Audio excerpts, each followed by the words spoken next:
Good morning, good evening, good night, wherever you watching this transmission. It is I, Mike Martins, bringing you another very important housing discussion talk. I got some great news for affordable housing if you're living in the City of Vancouver. City of Vancouver now deems $2,056 rent for a one-bedroom unit is affordable. Yeah, woo! It's affordable. $2,056 rent. No, that's not 2,056 pesos. That's 2,056 or bolivares or whatever you want to call it. Rent, Canadian dollars. That is $1,752 American, roughly. Actually, a bit more, a little bit less. Be $1,690 or $650 American. Woo! For a one bedroom. The City of Vancouver's new updated 2019 guidelines for average rents has increased the municipal government's official standard affordable market rents under Rental 100 policy. The Rental 100 secured rental housing policy offers incentives to private developers to build market rental housing. But in order to receive those incentives, specifically waivers on development cost levy, they must offer rents that must not exceed certain rates. The monthly rate differs between the Westside and Eastside neighborhoods. For the Westside, those rates of 2019 are $1,768 for a studio. A studio is your beds beside your toilet, and your kitchen is on that side. That's it. It's a studio. There's no other room. Do you even get a closet in a studio? I don't know, because you could consider that a den. Anyways, $2,056 for a one-bedroom unit and $2,703 for a two-bedroom unit. Okay, I'm reading it backwards here. So, okay, $2,056 for a one-bedroom unit and $2,703 for a two-bedroom unit and a $3,559 for a three-bedroom unit. Wow. Rates in the East Side are slightly lower at $1,607 for a studio and $1,869 for a one-bedroom and $2,457 for a two-bedroom unit and $3,235 for a three-bedroom unit. Hallelujah, God bless. I'm so happy I'm not in Vancouver anymore. Woo!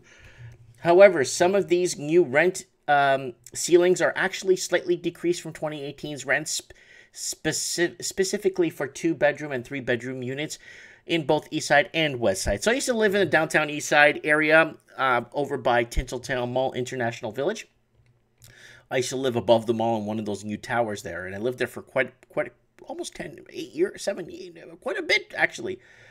Other incentives that developers receive under Rental 100 include parking requirement reductions, allowance for smaller units, additional density beyond what is permitted under existing zoning, and expedited processing for projects and required rezoning.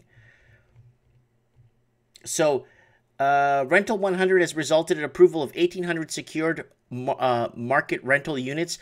The goal is now to reach 5,000 new purpose-built rental units under Rental 100 by 2021. Developers have been warning about Rental 100. There will be less new purpose-built rental housing as developers would be more inclined to build market ownership units. So what it is, the government says, okay, we'll rezone this for you. No problem. But you got to put this much rental units for people. You know, you need, okay, here's the building. Okay, see this whole section of the building right here? That's got to be rental units. The rest could be owner occupied. That's fine. And wow, 2,056 guys. Oh, great job. Great job. Net. This is not gross. This is net. 2,056. So then for a one bedroom, so you got to throw in 60, 70 bucks for electricity. Then you got to throw in maybe gas, like 40, 50, 60 bucks. There's quite a few bills you got to pay living in one of the, you know, you only got to pay your internet, and then you got to pay anything else, Netflix, car insurance, any other crap you might have. I mean, you need to pay that much. You need to make about 70, 80, 90,000. I don't know who, because this is like affordable. So affordable, you would think people working a part-time job at Tim Hortons or something. No, sorry, a full-time job at Tim Hortons, and maybe, let's say, a part-time on the weekend at the Save On Foods or something, like an example, right? They still couldn't notch up enough cash to pay for it. So what's affordable now? That's my question to you guys tonight. What is affordable? What, I mean, do you do you get a one bedroom and bunk it out with 4 bunks in one bedroom? I mean, sorry, 2 bunk beds with 4 bunks total, and then you rent out a bunk per person. I mean, and then in the living room, you put bunk beds there too. And then you could charge everyone $400 a pop a month. Then this way some people have a place to sleep. Then that'll be 4, 8, 12, 16, 20, 24, 20, 32. They'll cover the rent and all the utilities. $400 a person a month.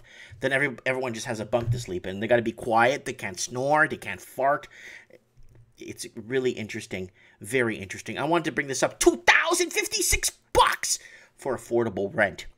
Let me know what you guys think in the comments below. Thanks for watching, and let me know what affordable rent in your area costs. I'd like to know in the comments. Let us know what city you're from and what penal colony. I'm in Penal Colony, Canada, PC 1111. America's PC, Prison Colony 1112. UK PC 1113. And Australia's PC 1114. And PC 1115 is New Zealand. Thanks for watching. Let me know. Comment below.